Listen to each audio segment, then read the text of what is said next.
আসসালামু আলাইকুম। কাতার প্রবাসীরা সবাই কেমন আছেন?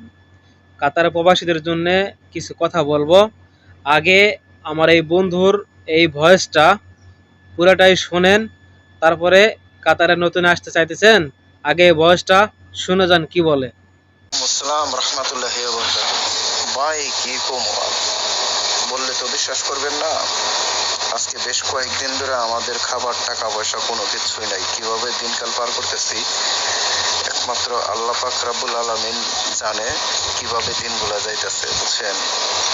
যাই হোক, তারপরেও আলহামদুলিল্লাহ ভালো আছি, শরীর স্বাস্থ্য ভালো আছে।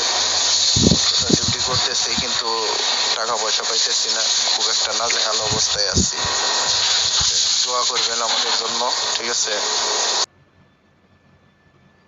তো যাই হোক, যারা ভয়েসটা শুনছেন, তো অবশ্যই কাতারে কিরকম অবস্থা চলতেছে আর কিরকম বর্তমান অবস্থা অবশ্যই আপনারা বুঝতে পারতেছেন একটু হলেও যারা কাতারে আছে।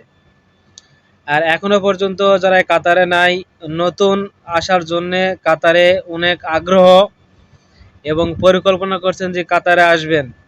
কাতার ছোট্ট একটা দেশ, অনেক উন্নত, তাদের টাকা পয়সা অনেক, বিশ্বর খাতায় তাদের অনেক নাম আছে। হ্যাঁ ঠিক আছে ভাই, সমস্যা নাই, কাতার ছোট দেশ, অনেক টাকা পয়সা আছে কাতারে।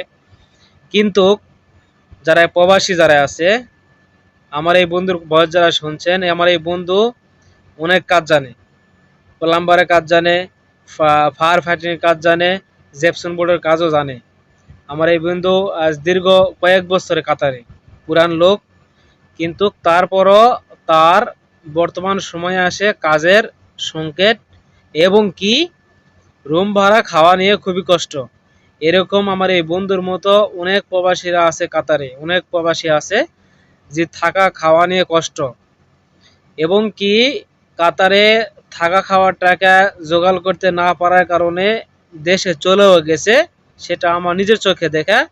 আমি গতবার যখন গেছিলাম আমার সাথে ফ্লাইটে অনেকেই দেখছি যে একবারে চলে যাচ্ছে কাতার থেকে।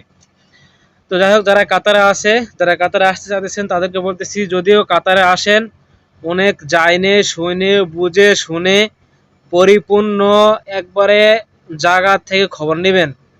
অনেক দালাল আছে, অনেক মিথ্যা কথা বলে, অনেক কিছু বলে মানুষ নিয়ে আসতেছে।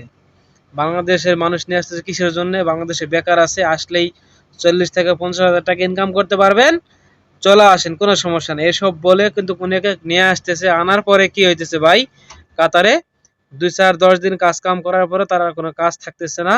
সে কিন্তু ঠিকই এই রুম ভাড়া আর এই খাওয়া নিয়ে কষ্ট করতেছে। ফ্রি ভিসার মানুষের অনেক কষ্ট। এই জন্যে সবার কাছে একটাই কথাই বলি যে জানে শুনে আসবেন। খুবই একটা বিদেশ লাইফ একটা গুরুত্বপূর্ণ একটা জিনিস।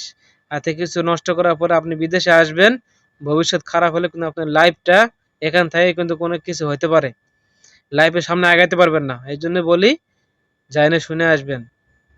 সালামু আলাইকুম।